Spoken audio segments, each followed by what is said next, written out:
Детская иммунология является молодой наукой, но интенсивно развивающейся. И у многих родителей, когда они видят в услугах консультацию детского иммунолога, возникает вопрос, какие проблемы консультирует детский иммунолог и с какими проблемами к нему следует обращаться.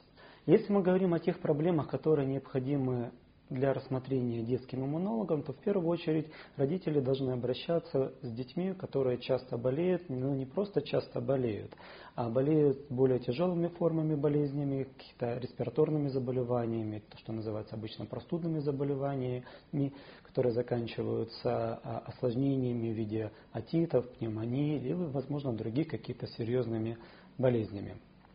В этом случае детский иммунолог проводит опрос жизни, где очень важным является определение, болели ли вы пневмониями ранее, это воспалением легких, были ли у вас гнойные отиты, были ли перфорации барабанной перепонки с гнойным течением, были ли эпизоды повышения температур до высоких цифр без каких-либо видимых признаков. Возможно, у вас был несколько раз гнойный менингит, либо даже не гнойный менингит, но тем не менее заболевание нервной системы воспалительного характера.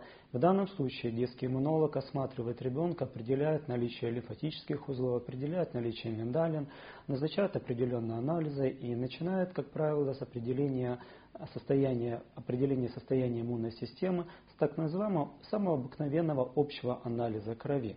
Для многих это будет удивительным, почему общий анализ крови является важным, но дело в том, что в общем анализе крови существуют так называемые клетки-лимфоциты, которые уже свидетельствуют о том, что это клетки иммунной системы, и их нормальное количество свидетельствует о том, что вряд ли есть у пациента грубое нарушение иммунной системы, если этот пациент не имел пневмонии, не имел гнойных отитов, не имел менингитов, либо других каких-то тяжелых заболеваний. После того, как иммунолог ознакомится с жизнью пациента, познакомиться с его анализами, которые в первую очередь можно сделать даже в обычной районной поликлинике, иммунологу может быть потребоваться более глубокие исследования, так называемое определение иммунологических показателей, которые многие называют иммунограммами.